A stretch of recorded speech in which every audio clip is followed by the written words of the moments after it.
Un saludo a todas aquellas personas que tengan acceso a este canal. Mi nombre es Marlene Yomara Sotobando Martínez. El día de hoy les hablaré sobre el tema de la posesión, regulado en el Código Civil de Guatemala en el Decreto Ley 106.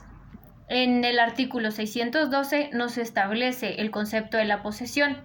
El código dice que la posesión no requiere un título de propiedad inmediato, sino el ejercicio del hecho de las facultades de dominio. Esto significa que una persona es poseedora cuando utiliza, disfruta o transforma un bien como si fuera su dueño legítimo. Ejemplo, un agricultor llamado Juan siembra maíz en un terreno, lo cerca, construye una bodega, aunque Juan no tenga la escritura a su nombre.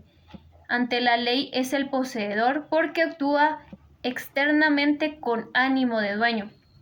Artículo 617. La posesión presume la propiedad. Este artículo crea una presunción legal.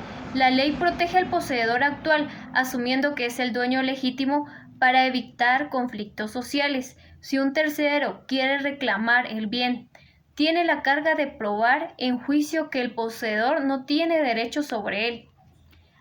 La transmisión de la posesión, regulado en el artículo 618, nos establece: la posesión es un derecho que se transmite por causa de muerte. Los herederos no inician una nueva posesión desde cero, sino que continúan la que tenía el fallecido, manteniendo sus mismas características, si era de buena o de mala fe. Por ejemplo, don Ricardo poseyó un terreno por 7 años y fallece. Sus hijos pasan a ser los nuevos poseedores. Ellos tienen la facilidad de poder sumar estos 7 años a los suyos para completar los 10 años que exige la ley para poder obtener esa propiedad definitivamente. Ahora bien, les haré mención sobre los sujetos y las exclusiones. Regulado en el artículo 613, tenemos la posesión temporal. El código permite que la posesión se ejerza de dos formas simultáneas. El poseedor inmediato tiene el contacto físico, a lo que le llamamos tenencia, mientras que el poseedor mediato mantiene el derecho superior sobre la cosa. Un ejemplo, en un contrato de arrendamiento, el arrendatario, que es el inquilino, es el poseedor inmediato porque habita la casa, pero el arrendador, que es el dueño, sigue siendo el poseedor inmediato. Ambos tienen derecho a defender su posición frente a extraños. Ahora tenemos casos en que no hay posesión. Según lo establece nuestro artículo 614, no se considera poseedor quien tiene el bien bajo una relación de dependencia o servicio. Estas personas tienen el bien físicamente, pero lo hacen por instrucciones de otro, por lo que no pueden reclamar derechos de posesión. Por ejemplo, un guardia o administrador de una finca tiene las llaves y vive en la propiedad, pero según el artículo 614 no es poseedor legal. Si el guardián intenta apropiarse de la finca, la ley lo rechaza porque él solo es un servidor de la posesión del dueño.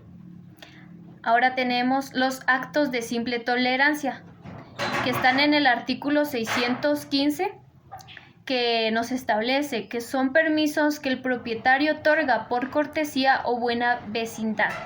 Estos actos no confieren posesión legal ni permiten que quien recibe el derecho pueda quedarse con el bien por el paso del tiempo.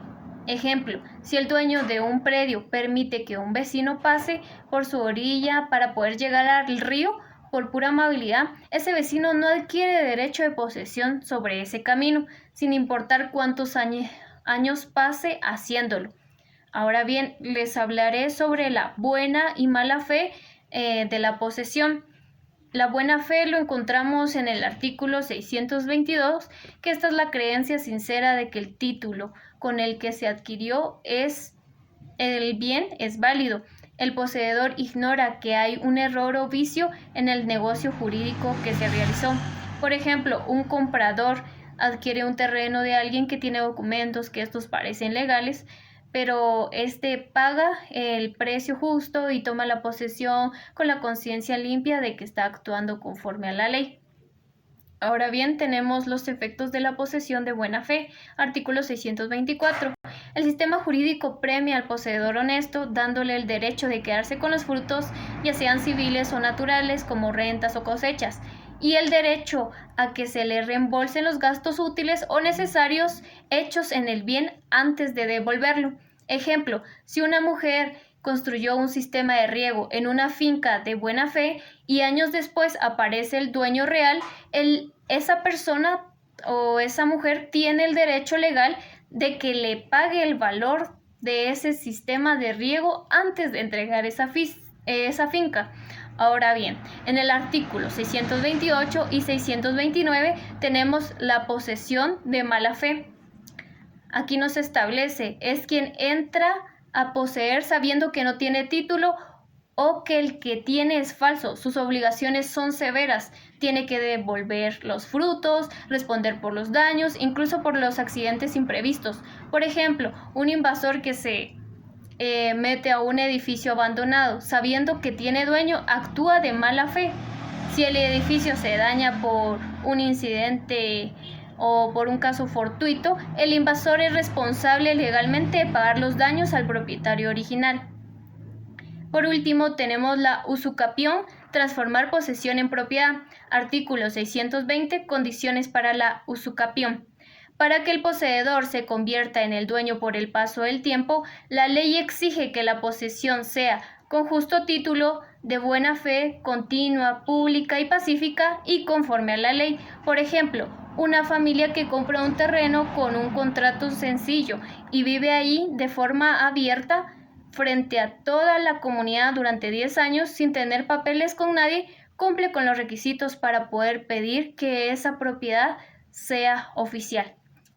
Artículo 630 al 632. Los vicios de la posesión. Si la posesión se interrumpe por más de un año discontinuo, si se usó la fuerza, violencia o se hizo a escondidas, clandestina, no sirve para adquirir la propiedad.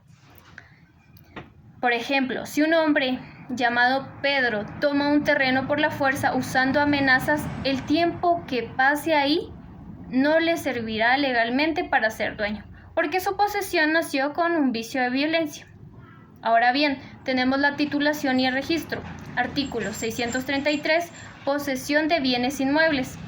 El paso legal en Guatemala para solicitar titulación supletoria de un inmueble no registrado es de 10 años. Por ejemplo, si un poseedor que ha cuidado un terreno por una década puede acudir ante un juez para que se le reconozca su derecho y emita un título que pueda inscribirse en el registro de la propiedad. Artículo 635. Tenemos las restricciones por nacionalidad, que se establece por pura seguridad nacional, en donde la ley prohíbe que personas que no sean guatemaltecas de nacimiento titulen tierras en fronteras y costas. Esto quiere decir, si un ciudadano extranjero intenta titular un terreno en la playa o en la frontera con México, el registrador o el juez deben de rechazar la solicitud por el mandato establecido en el artículo 635. Tenemos el artículo 638, la coposesión, que esta ocurre cuando varias personas poseen un mismo bien sin que este bien esté dividido físicamente. Por ejemplo, 3 hermanos que heredan la posesión de una granja son coposeedores. Ninguno puede vender una parte específica sin el consentimiento de los demás hasta que se realice la partición legal. Ahora, como bien tenemos la conclusión, el Código Civil guatemalteco busca un equilibrio, protege la estabilidad del poseedor honesto para que el tiempo que trabaje a su favor, pero impone sanciones y restricciones a quienes pretendan abusar del derecho a través de la violencia o mala fe. Muchas gracias.